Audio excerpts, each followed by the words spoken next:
শ্রীলঙ্কার বিপক্ষে Indian cricket টিমের হয়ে যে ক্যাপ্টেন রোহিত শর্মা যেইভাবে ইন্টেন্ট দেখিয়ে খেললো ফার্স্ট ওডিআই ম্যাচটায়, যেইভাবে তার যে ইন্টেন্ট, শুধুমাত্র যে এই পুরো 11টার মধ্যে যে রোহিত শর্মার যে ইন্টেন্টটা দেখা গেছে, সেই ইন্টেন্টটা কিন্তু কার মধ্যে দেখা যায়নি। কারণ রোহিত শর্মা যে মানে 47/58 রান, তার যে এই যে ইন্টেন্ট, টি-20-র ইন্টেন্ট, মানে রোহিত শর্মা এক জায়গায় প্রেস কনফারেন্সে বলে দিয়েছে কি আমার তো মনে হয় না কি আমি টি-20 থেকে অবসর নিয়েছি, আমি হয়তো একটা ম্যাচ পরে আমাকে কেউ ডাকলে হয়তো আমি আবার খেলে নেব, মানে আমার মনে হয় না কি আমি অবসর নিয়েছি টি-20 থেকে, এরকমই একটা তার শব্দ।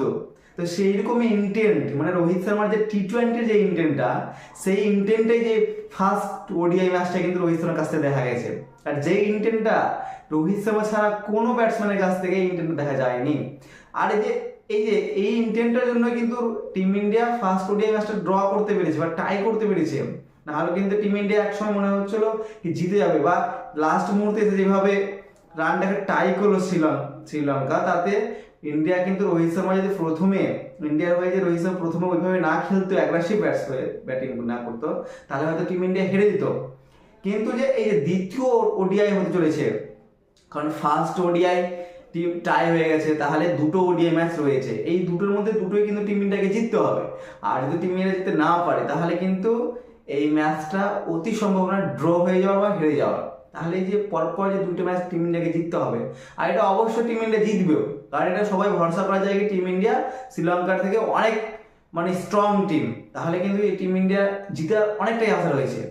তাহলে কি এই যে সেকেন্ড ওডিআই যে ইভেন্টটা হতে পারে, মানে কে কে খেলতে পারে, কারণ রোহিত শর্মা ক্যাপ্টেন ও শুভমান গিল ভাইস ক্যাপ্টেন, তাহলে কিন্তু তারা খেলছে, তাদের কোনো ব্যাকআপ আর নেই।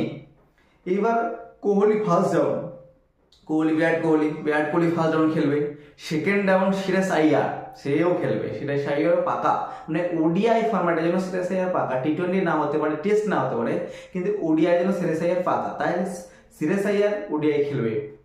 এইখানে যেটা বড় কোশ্চেন, রাহুল না ঋষভ পান্থ? কারণ রাহুল নিঃসন্দেহ ভালো প্লেয়ার, নিঃসন্দেহ ভালো উইকেট কিপার, কিন্তু রাহুলের যে ইন্টেন্টটা, তার যে এই যে মডার্ন ক্রিকেটের ইন্টেন্টটা কিন্তু রাহুলের মধ্যে নাই। কারণ রাহুল যেভাবে ব্যাটিং করেন, প্রথমে কিন্তু চাপে ফেলার পর তিনি যেইভাবে পরবর্তীতে অনেকটা বল খাওয়ার পরে যে 2-1টা শট খেলেন 4/6 মারে, তারপরে যে মানে প্রেসারটা রিলিজ হয়, সেইটা কিন্তু রাহুলকে আগে থেকেই করতে হবে। কারণ তিনি যেভাবে তার যে ব্যাটিং ইন্টেন্টটা, সেটা কিন্তু আজকালকার যে বর্তমান জামানার ক্রিকেটে শুট করে না তার ইন্টেন্টটা। তাহলে KL রাহুলকে কিন্তু এই ইন্টেন্টটা চেঞ্জ করতেই হবে, নাহলে কিন্তু সমস্যা আছে। কারণ ঋষভ পান্তের মতন একটা মানে টপ মেজাজি ব্যাটসম্যান বসে থাকতেও এই KL রাহুলকে খেলানো হচ্ছে, তাহলে KL রাহুলের ইন্টেন্টটা কিন্তু অবশ্যই চেঞ্জ করতে হবে। তারপর শিবম দুবে, যেহেতু হার্দিক পান্ডিয়া এই ওডিআই ম্যাচটাই অ্যাবসেন্ট, সেহেতু কিন্তু শিবম দুবেকে খেলানো হচ্ছে ফাস্ট বোলিং অলরাউন্ডার হিসেবে। কারণ হার্দিক পান্ডিয়ার ব্যাকআপ হিসেবে ফাস্ট বোলিং অলরাউন্ডার কিন্তু শুভম দুবে ছাড়া কেউ নাই, তাহলে শুভম দুবেকে ফাস্ট বোলিং অলরাউন্ডার হিসেবে খেলানো হচ্ছে। ও দুর্দান্ত পারফরমেন্স করছে, তিনি মানে বোলিংয়ে উইকেটও নিচ্ছেন, ব্যাটিংয়ে রানও করছেন। কারণ এই ফার্স্ট ওডিআই ম্যাচটাতে শুভম দুবের যে 6-4, তার মধ্যে যেটা ইন্টেন্ট দেখা গেছিল মানে হিটিংয়ের, সেই হিটিংটা না করলে কিন্তু টিম ইন্ডিয়া ফার্স্ট ওডিআই ম্যাচটা কিন্তু টাই করতে পারতো না। এবার ওয়াশিংটন সুন্দর খেলবে, কারণ যেহেতু রবীন্দ্র জাদেজা নাই, অ্যাবসেন্ট, তাহলে কিন্তু এই ওয়াশিংটন সুন্দরকে স্পিনার হিসেবে খেলানো হচ্ছে। কারণ ওয়াশিংটন সুন্দর ব্যাটিংও করতে পারেন ও ভালো স্পিন বল করতে পারে, তাই কিন্তু মানে স্পিনার অলরাউন্ডার হিসেবে কিন্তু ওয়াশিংটন সুন্দরকে খেলানো হচ্ছে। আকসার প্যাটেলের মধ্যে কিন্তু এই যে রবীন্দ্র জাদেজাকে রিপ্লেস করার পুরো মানে ক্যাপাবিলিটি রয়েছে। কারণ এই যে আকসার প্যাটেল কিন্তু যে প্রত্যেকটা ফরম্যাটে, টেস্ট, ওডিআই ও টি-20, 3টা ফরম্যাটেই কিন্তু নিজেকে প্রমাণ করে চলেছেন কি আকসার প্যাটেলকে রবীন্দ্র জাদেজার বেস্ট ব্যাকআপ।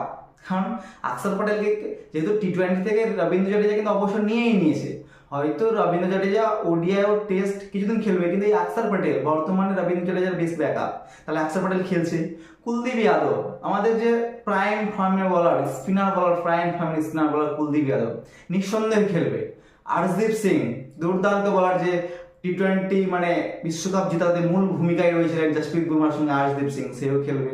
ও মোহাম্মদ সিরাজ, এই বোলিংটাকে নিয়ে একটু চাপ আছে ইন্ডিয়া টিমের, কারণ মোহাম্মদ সিরাজের চেনা ছন্দে কিন্তু তাকে পাওয়া যাচ্ছে না বর্তমানে।